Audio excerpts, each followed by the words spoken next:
ചെറിയ ബഡ്ജറ്റിൽ ഒരു വാഹനം സ്വന്തമാക്കണം എന്ന് ആഗ്രഹിക്കുന്ന ആളുകൾക്ക് വേണ്ടിയിട്ടുള്ളൊരു മുതലാണ് ഈ കിടക്കുന്നത്. റെനോൾട്ടിൻ്റെ ക്യുഡ് 2024 മോഡൽ RXL ഓപ്ഷൻ എന്ന് പറയുന്ന വേരിയൻ്റ് ആണ് കേട്ടോ. അപ്പോൾ നമസ്കാരം, ഞാൻ വിജിത്താണ് ഫ്രം കാസർഗോഡ്. പുതിയൊരു വീഡിയോയിലേക്ക് എൻ്റെ എല്ലാ വ്യൂസിനും സ്വാഗതം. ചാനലൊന്ന് സബ്സ്ക്രൈബ് ചെയ്യാൻ വേണ്ടിയിട്ട് മറന്നു പോകല്ലേ. അപ്പോൾ എന്താണ് ഇതിൻ്റെ പ്രത്യേകത എന്ന് വെച്ച് കഴിഞ്ഞാൽ, കുറച്ച് മാറ്റങ്ങളൊക്കെ വരുത്തിക്കൊണ്ട് ഈ ഒരു മോഡലിൽ ഒരുപാട് ഫീച്ചേഴ്സൊക്കെ ഇപ്പോൾ പുതിയതായിട്ട് ലോഡ് ചെയ്തിട്ടുണ്ട് റെനോ. അതിൽ നമ്മൾ മെയിനായിട്ടുള്ള കാര്യം എന്ന് പറയുന്നത്, ഈ ഒരു വേരിയൻറ്റിൽ പോലും LED DRL കൊടുത്തിട്ടുണ്ട്. അതാണ് മെയിൻ ഹൈലൈറ്റ് എന്ന് പറയുന്നത്. പിന്നെ അതേപോലെ തന്നെ നമ്മളെ SUV ലുക്കോട് കൂടിയിട്ടാണ് കേട്ടോ ഈ ക്യുഡ് വരുന്നുള്ളത്. ഒരു തുടക്കക്കാർക്ക് എന്നുള്ള രീതിയിൽ, അല്ലെങ്കിൽ പഠിച്ചൊക്കെ ഇറങ്ങുന്ന ആൾക്കാർക്ക്, അല്ലെങ്കിൽ ഇനിയിപ്പോൾ നമ്മൾ ലോങ് ഡ്രൈവ് ഒക്കെ പോകാൻ ആഗ്രഹിക്കുന്ന ആളുകൾക്കെല്ലാം യൂസ് ചെയ്യാൻ പറ്റുന്നൊരു മോഡലാണ് ക്യുഡ്. മെയിൻ ഇതിൻ്റെ സസ്പെൻഷൻ, അതേപോലെ തന്നെ എൻജിൻ പെർഫോമൻസ്, നല്ല മൈലേജ്, അങ്ങനെയുള്ള കുറേ കാര്യങ്ങളുണ്ട്. മെയിൻ്റെനൻസ് കോസ്റ്റ് അതൊക്കെ വളരെ ലോ ആണ്. അപ്പോൾ ഇതിലുള്ളൊരു അഡ്വാൻറ്റേജ് എന്ന് പറയുന്നത്, ഇപ്പോൾ ഒരു ആൾട്ടോ അല്ലെങ്കിൽ ഒരു സെലേരിയോ അല്ലെങ്കിൽ ഒരു ടിയാഗോ അല്ലെങ്കിൽ എക്സ്പ്രസോ അങ്ങനെയുള്ള മോഡൽസൊക്കെ ഉണ്ടല്ലോ, അതൊക്കെ ആയിട്ട് വെച്ച് കമ്പയർ ചെയ്യുന്ന സമയത്ത് കുറച്ചധികം കാര്യങ്ങൾ ഈ ഒരു വാഹനത്തിലുണ്ട്. അതിൽ മെയിൻ എന്ന് പറയുന്നത് സേഫ്റ്റിയാണ്. ഒരു 2 സ്റ്റാർ റേറ്റിംഗ് ഉള്ളൊരു മോഡലാണ് കേട്ടോ ഈ ക്യുഡ്. ബാക്കിയുള്ള ആ സെഗ്മെൻറ്റിലെ വണ്ടികൾക്കൊന്നും സ്റ്റാർ റേറ്റിംഗ്സ് ഒന്നും നോക്കാറില്ല, പൊതുവെ എല്ലാം 0 ആയിരിക്കും. ഈ ഒരു വാഹനത്തിന് 2 സ്റ്റാർ റേറ്റിംഗ് ഉണ്ട്. പിന്നെ ഒരു പ്രത്യേകത എന്ന് പറയുന്നത്, ഈ ഒരു വാഹനം റോഡിൽ വരുന്ന സമയത്ത് നമുക്കൊരു കോമ്പാക്ട് SUV ഒക്കെ വരുന്നൊരു ഫീല് നമുക്കുണ്ടാവും. അതേപോലെ തന്നെ ഈ ഒരു വാഹനം ഓടിക്കുമ്പോൾ നമുക്ക് ആ ഒരു ഫീല് തോന്നാറുണ്ട്. അതാണ് ഇതിൻ്റെ മെയിൻ ഒരു പ്രത്യേകത എന്ന് പറയുന്നത്. പിന്നെ ബാക്ക് ടെയിൽ ലാമ്പ് കാര്യങ്ങളൊക്കെ വരുന്ന LED-യിലാണ്. ബാക്ക് സെൻസർ കാര്യങ്ങളൊക്കെ കൊടുത്തിട്ടുണ്ട്. നല്ല ബൂട്ട് സ്പേസ് വരുന്നുണ്ട്. പ്രത്യേകിച്ച് ഇതിൻ്റെ തൊട്ട് താഴെ ഒരു 2 വേരിയൻറ്റും കൂടി വരുന്നുണ്ട് കേട്ടോ. ഒരു RXL-ഉം RXE എന്ന് പറയുന്ന ഒരു വേസ് മോഡലും കൂടി ഇതിൻ്റെ താഴെ വരുന്നുണ്ട്. പക്ഷെ ഞാൻ കൂടുതൽ ആൾക്കാരുടെ അടുത്ത് പ്രിഫർ ചെയ്യുന്നത് കൂടുതൽ ഈ ഒരു മോഡലാണ്, RXL ഓപ്ഷൻ. അതിൻ്റെ ഇൻറ്റീരിയർ കാണുന്ന സമയത്ത് നിങ്ങൾക്ക് മനസ്സിലാവും. പ്രത്യേകിച്ച് ഇതിൻ്റെ പ്രൈസും അങ്ങനെയാണ്. അപ്പോൾ ഞാൻ അത്യാവശ്യം ഇതിൻ്റെ ഇൻറ്റീരിയറിലുള്ള കുറച്ച് കാര്യങ്ങളൊക്കെ ഈ ഒരു വീഡിയോയിൽ ഉൾപ്പെടുത്തുന്നത് കേട്ടോ. എക്സ്റ്റീരിയറൊക്കെ ഓൾറെഡി നമ്മൾ കുറേ വീഡിയോസിലൊക്കെ പറഞ്ഞിട്ടുണ്ട്. ഞാൻ ജസ്റ്റ് ഒന്ന് ഇതിൻ്റെ ബൂട്ട് സ്പേസും കൂടി കാണിച്ചു തരാം. കണ്ടോ, ഈ വേരിയൻറ്റിൽ പോലും പാർസൽ ട്രേ ആഡ് ചെയ്തിട്ടുണ്ട്. ഒന്നാമത്തെ കാര്യം അതാണ്. പിന്നെ നല്ല ബൂട്ട് സ്പേസ്, ബാക്കിൽ 275 ലിറ്റർ ബൂട്ട് സ്പേസ് ഉണ്ട് കേട്ടോ. ഇൻറ്റീരിയർ കണ്ട, ഇപ്പോൾ ഇൻറ്റീരിയറിലൊന്നും ചെറിയ മാറ്റം വന്നിട്ടുണ്ട് 24. പിന്നെ സ്പെയർ ടയർ കാര്യങ്ങളൊക്കെ ഇടിയാന്ന് കൊടുത്തിട്ടില്ല. സ്റ്റെപ്പിന് കാര്യങ്ങളൊക്കെ ഇതിൽ വരുന്നുണ്ട്. ഏറ്റവും ടോപ്പ് ഗ്രൗണ്ട് ക്ലിയൻസ് ആണ് കേട്ടോ ഈ മോഡലിന് കൊടുത്തിട്ടില്ല. 154 mm ആണ് ഗ്രൗണ്ട് ക്ലിയൻസ് വരുന്നത്. ഇനി എങ്ങനത്തെ കുഴിയിൽ കൊണ്ട് ഇട്ട് കഴിഞ്ഞാലും അടിതട്ടിയോ കാര്യങ്ങളൊന്നും സംഭവിക്കില്ല. ലേഡീസിന് നല്ല രീതിയിൽ യൂസ് ചെയ്യാൻ പറ്റും. ഇതിൻ്റെ ഓട്ടോമാറ്റിക്കൽ എന്ന് പറഞ്ഞു കഴിഞ്ഞാൽ ലേഡീസിന് നല്ല സൂപ്പറായിട്ട് ഉപയോഗിക്കാം. ഈ വേരിയൻറ്റ് പോലും AMT വരുന്നുണ്ട് കേട്ടോ. ചെറിയ റേറ്റിൽ ഓട്ടോമാറ്റിക് കൊടുക്കുന്നുണ്ട്. ഇനി ഞാനൊന്ന് ജസ്റ്റ് ഇൻറ്റീരിയർ പരിചയപ്പെടുത്താം കേട്ടോ.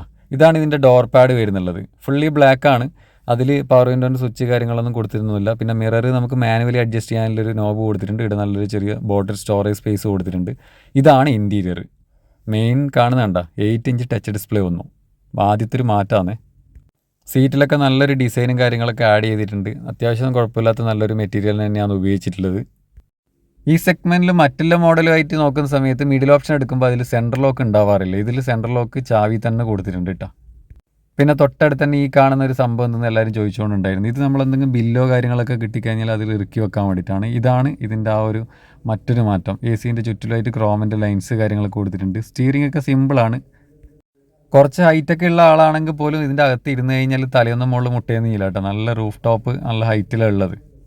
ഇനി സ്പീഡോമീറ്റർ ക്ലസ്റ്റർ കണ്ട, ഫുള്ള് ഡിജിറ്റലാണ്. അതേപോലെ തന്നെ മൊത്തം കളർഫുള്ളാണ്. ഒരുപാട് കാര്യങ്ങളൊക്കെ ഇതിൽ ആഡ് ചെയ്തിട്ടുണ്ട്. ടയർ പ്രഷറിങ്, മോണിറ്ററിങ് സിസ്റ്റം, അതേപോലെ തന്നെ ഇപ്പോൾ ബാക്ക് റിയർ സീറ്റ് ബെൽറ്റിൻ്റെ റിമൈൻഡറും കൂടി വന്നിട്ടുണ്ട്. സെൻട്രലായിട്ടൊരു ചെറിയൊരു ഡിസ്പ്ലേൻ്റെ പോർഷൻ കൊടുത്തിട്ടുണ്ട്. അതിൽ ഒരുപാട് ഇൻഫർമേഷനെല്ലാം കൊടുക്കുന്നുണ്ട് കേട്ടോ. ഇതാണ് ഈ ബാക്ക് സീറ്റിൻ്റെ ആ ഒരു സീറ്റ് ബെൽറ്റ് റിമൈൻഡർ ഉണ്ടല്ലോ, അതിൻ്റെ ആ ഒരു സിഗ്നലാണ് കാണിക്കുന്നുള്ളത്. ഇനിയാണ് ഈ ഒരു വാഹനം വാല്യൂ ഫോർ മണിയാണെന്ന് ഞാൻ പറയാനുണ്ടായ മെയിൻ കാരണം. നല്ല അടിപൊളി ഒരു ഇൻഫോർടൈൻമെൻറ്റ് സിസ്റ്റം. 8 ഇഞ്ചാണ് ടച്ച് ഡിസ്പ്ലേ വരുന്നത് കേട്ടോ. ബാക്ക് ക്യാമറ വരുന്നില്ല, സെൻസറാണ്. അതേപോലെ തന്നെ ആൻഡ്രോയിഡ് ഓട്ടോ കാര്യങ്ങളൊക്കെ സപ്പോർട്ടാവും. നല്ല സൗണ്ട് ക്വാളിറ്റി, 2 സ്പീക്കറേ ഇല്ലൂ കേട്ടോ. പക്ഷെ നല്ല സൗണ്ട് ക്വാളിറ്റി ഉണ്ട്. പക്ഷേ കോപ്പിറൈറ്റിൻ്റെ ഒരു ബുദ്ധിമുട്ടില്ലോണ്ട് നമുക്ക് പ്ലേ ചെയ്യാൻ പറ്റില്ല. പിന്നെ ഇതിൻ്റെ താഴത്തായിട്ടാണ് ഇതാണ് പവർ വിൻഡോൻ്റെ ബട്ടൺ വരുന്നത്. ഡോറിലല്ല കൊടുത്തിട്ടുള്ളത്. കംപ്ലയിൻസ് ഒക്കെ വളരെ കുറയൂടെ ആവുന്ന സമയത്ത് വെള്ളമൊക്കെ വീണിട്ട് വരുന്ന കംപ്ലയിൻസ് കുറയും. പിന്നെ അത് അൺലോക്ക് ചെയ്യാനുള്ള ബട്ടണാണ് കേട്ടോ. ഡോറ് AC-ൻ്റെ നോബ് കാര്യങ്ങളൊക്കെ മാനുവലി തന്നെയാണ്. ചാർജിങ് സോക്കറ്റും കാര്യങ്ങളൊക്കെ താഴെ കാണാനുണ്ട്. പിന്നെ ഇതിൻ്റെ ഗിയർ ലിവറിന് ചെറിയൊരു പ്രത്യേകതയുണ്ട് കേട്ടോ. ഇതിൻ്റെ ശരിക്കും ഫസ്റ്റ് ഇവിടെയും റിവേഴ്സ് വരുന്ന ഈ ഒരു ലോക്ക് പൊക്കിയതിന് ശേഷം അടുപ്പിച്ച് സൈഡിലേക്ക് ഇട്ട് കഴിഞ്ഞാൽ റിവേഴ്സ്, നോർമലി വലിച്ച് വീണ്ടും അടുപ്പിച്ചിട്ട് കഴിഞ്ഞാൽ ഫസ്റ്റ്. ഇങ്ങനെയൊക്കെ ഗിയർ സെറ്റ് ചെയ്യുന്നതിൽ കുറേ കാര്യങ്ങളൊക്കെ ഉണ്ട് കേട്ടോ. ഈ പോളോ, അതേപോലെ തന്നെ നമ്മളെ ക്രെറ്റ, i20 അങ്ങനെയുള്ള മോഡലിലൊക്കെ അങ്ങനെയാണ് കൊടുത്തിട്ടുള്ളത്. പിന്നെ ഈ ഒരു സ്പേസ് കണ്ട, സ്റ്റോറേജ് അത് നല്ല കൂടുതലുണ്ട് ഇതിൽ. പിന്നെ 2 എയർ ബാഗ് വരുന്നുണ്ട്. ട്രാക്ഷൻ കൺട്രോളും ഉണ്ടാവും, ESP-യും കൊടുത്തിട്ടുണ്ട്. ഇനി റൂഫ് ടോപ്പിലേക്ക് നോക്കുകയാണെങ്കിൽ അവിടെ നല്ലൊരു റീഡിംഗ് ലൈറ്റും ചെറിയൊരു മിററും പിന്നെ ഒരു മൈക്കും അവിടെ കൊടുത്തിട്ടുണ്ട്. കോള് കാര്യങ്ങളൊക്കെ വന്നു കഴിഞ്ഞാൽ എടുത്ത് സംസാരിക്കാനുള്ള മൈക്കാണ്. ആൻഡ്രോയിഡ് ഓട്ടോ സപ്പോർട്ട് ആവുന്ന സ്റ്റീരിയോ ആണ് കേട്ടോ. മറ്റൊരു പ്രത്യേകത എന്ന് പറയുന്നത് നമുക്ക് ചില ആപ്പുകൾ നമുക്കിത് വോയിസ് അസിസ്റ്റ് വെച്ചിട്ടും കൺട്രോൾ ചെയ്യാൻ പറ്റും കേട്ടോ. അതിനുള്ളൊരു ബട്ടണാണ് ഈ താഴത്ത് കാണുന്നുള്ളത്. ഓക്കെ, നല്ല റെനോണിലുള്ളൊരു ബാഡ്ജിങ് വണ്ടി ഓൺ ചെയ്യുന്ന സമയത്ത് കാണിക്കും അതിൽ.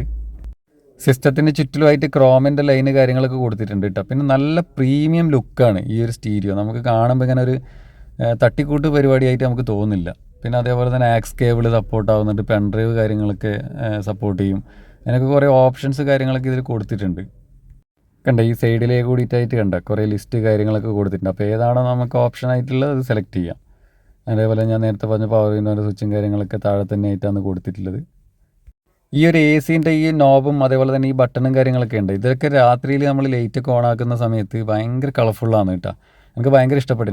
ഇതിൻ്റെ ചുറ്റിലൊക്കെ ആയിട്ട് ഫുള്ള് ലൈറ്റ് കാര്യങ്ങളൊക്കെ ഉണ്ട്.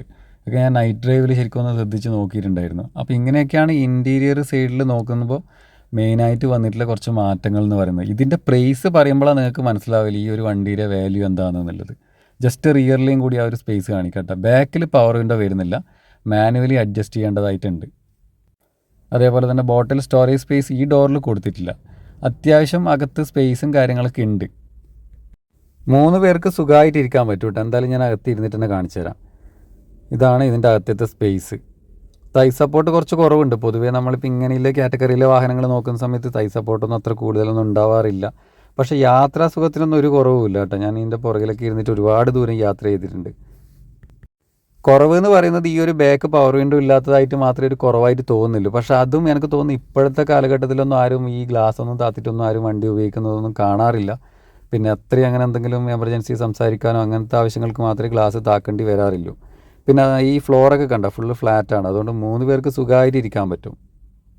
2023 മോഡലുമായിട്ട് കമ്പയർ ചെയ്യുന്ന സമയത്ത് ഇതിപ്പോൾ കുറച്ചും കൂടി ബെറ്റർ ആയിട്ടുണ്ട്. പ്രത്യേകിച്ച് നമ്മൾ ഈ ഒരു ഇൻഫോർടൈൻമെൻറ്റ് സിസ്റ്റം വന്നതോട് കൂടിയിട്ട് വണ്ടിയുടെ ഇൻറ്റീരിയറിലെല്ലാം നല്ലൊരു മാറ്റം കാണുന്നുണ്ട്. അപ്പോൾ ഈ ഒരു പ്രൈസിങ്ങിൽ ഇത് സൂപ്പറാണ്.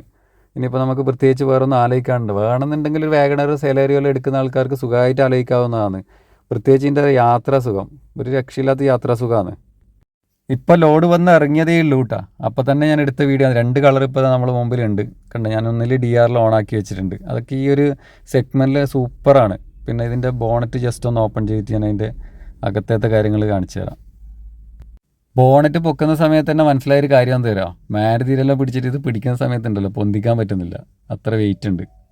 1 ലിറ്റർ 3 സിലിണ്ടർ എഞ്ചിനാണ് കേട്ടോ ഇതിൽ വരുന്നുള്ളത്. 800 cc ഇപ്പോൾ വരുന്നില്ല. 91 ടോർക്കിൽ 68 PS ആണ് ഇതിൻ്റെ പവർ വരുന്നത്. 22.17 കിലോമീറ്ററോളം മൈലേജ് കമ്പനി പറയുന്നുണ്ട്. ഈ ഒരു സൈഡ് പെൻഡ്രലുണ്ടല്ലോ, ഇതൊക്കെ സാധാരണ നമ്മൾ വേറെ മോഡലൊക്കെ ആയിട്ട് കമ്പയർ ചെയ്യുന്ന സമയത്താണ് ഇത് തൊടുമ്പോൾ ഇങ്ങനെ ഉടയുന്നത് പോലെ തോന്നാറുണ്ട്. പക്ഷേ ഇത് ഭയങ്കര ഹെവിയാണ് ബോഡിയൊക്കെ. മുമ്പ് നമ്മൾ വാഗണറിൻ്റെ വീഡിയോ ചെയ്യുന്ന സമയത്ത് ഈ ഒരു പീസ് ഉണ്ടല്ലോ, ഇത് ഞാനൊന്നും നല്ല പിടിച്ചു നോക്കിയാണ്, അതിങ്ങനെ ബെൻഡാവലുണ്ട്. ഇത് പക്ഷേ ഭയങ്കര സ്ട്രോങ് ആണ്. അതൊക്കെ എനിക്ക് തോന്നുന്നു മറ്റുള്ള ബ്രാൻഡൊക്കെ ആയിട്ട് കമ്പയർ ചെയ്യുന്ന സമയത്ത് നല്ല ബിൽഡ് ക്വാളിറ്റി ഉണ്ട്. ഇതൊക്കെ ഞാൻ എടുത്തെടുത്ത് പറയാനുള്ള കാര്യം എന്ന് പറയുന്നത് ഇനി നമ്മൾ റോഡും കാര്യങ്ങളൊക്കെ വീതിയൊക്കെ കൂടി നല്ല സ്പീഡിലൊക്കെ പോകുന്ന രീതിയിലെ റോഡും കാര്യങ്ങളൊക്കെ ഇനി വരാൻ പോകുന്നത്. അപ്പോൾ കുറച്ചൊക്കെ സേഫ്റ്റിയൊക്കെ ഇനി നോക്കണം. ഇനി നമുക്ക് നോക്കാനുള്ളത് ഈ ഒരു വാഹനത്തിൻ്റെ പ്രൈസാണ്. ഇത്രയൊക്കെ പറഞ്ഞിട്ടും ഇതിൻ്റെ റേറ്റ് എത്രയാണെന്നുള്ളത് നിങ്ങൾക്ക് അറിയാൻ താല്പര്യം ഉണ്ടാവുമല്ലോ. 5,78,000 രൂപ ഓൺ റോഡ് പ്രൈസാണ് കേട്ടോ. എക്സ്ഷോറൂം ഒന്നല്ല, നിങ്ങൾക്ക് വണ്ടി എടുത്ത് കൊണ്ടുപോകാൻ പറ്റുന്ന റേറ്റാണ് കേട്ടോ. 5,78,000 രൂപക്ക് നിങ്ങൾക്ക് ഈ ഒരു വണ്ടി വീട്ടിൽ കൊണ്ടുപോകാം. 80,000 രൂപ നിങ്ങളെ കയ്യിലുണ്ടോ, നിങ്ങൾക്ക് ഈ ഒരു വാഹനം സ്വന്തമാക്കാൻ വേണ്ടി പറ്റും. ബാക്കി ഫിനാൻസ് കാര്യങ്ങളൊക്കെ അവർ ചെയ്തു തരും. അപ്പോൾ ഇതിൻ്റെ കൂടുതൽ ഡീറ്റെയിൽസ് കാര്യങ്ങൾ അല്ലെങ്കിൽ ടെസ്റ്റ് ഡ്രൈവ് കാര്യങ്ങളൊക്കെ നിങ്ങൾക്ക് വേണമെന്നുണ്ടെങ്കിൽ കാസർഗോഡ് കണ്ണൂർ നോക്കുന്ന ടീമിൻ്റെ നമ്പർ ഞാൻ ഡിസ്ക്രിപ്ഷനിൽ വെക്കുന്നുണ്ട്. നിങ്ങൾക്ക് അവരെ കോൺടാക്റ്റ് ചെയ്യാവുന്നതാണ്. ഇനി നിങ്ങൾക്ക് മാനുവൽ അല്ല ഓട്ടോമാറ്റിക് വേണമെന്നുണ്ടെങ്കിൽ ഇതേ വേരിയൻറ്റിൽ തന്നെ ഓട്ടോമാറ്റിക് കൂടി അവൈലബിൾ ആണ് കേട്ടോ. അതിൻ്റെ ഡീറ്റെയിൽസ് കാര്യങ്ങളൊക്കെ നിങ്ങൾക്ക് അവരെ വിളിച്ചിട്ട് ചോദിക്കാവുന്നതാണ്. ഈസി ഡ്രൈവ് ആണ്, ലേഡീസിനൊക്കെ നല്ല രീതിയിൽ കൊണ്ടുപോകാൻ പറ്റുന്നൊരു മോഡലാണ് ഈസി ഡ്രൈവ്. പ്രത്യേകിച്ച് അതിൽ ഹിൽ ഹോൾഡ് അസിസ്റ്റും കൂടി വരുന്നുണ്ട്. കേരളത്തിൽ വെച്ചിട്ട് എടുക്കുന്ന സമയത്ത് വണ്ടി പുറകിലോട്ട് വരില്ല, ഹോൾഡ് ചെയ്ത് പിടിക്കും ഒരു 2 സെക്കൻഡ്. അങ്ങനെയുള്ളൊരു പ്രത്യേകതയും കൂടി ക്യുഡിൽ വരുന്നുണ്ട്. അപ്പോൾ ഒരുപാട് പറഞ്ഞിട്ട് ഞാൻ വീഡിയോക്ക് ലാഗ് ആക്കുന്നില്ല, ഒന്ന് സബ്സ്ക്രൈബ് ചെയ്യുക. Thank you for watching my video.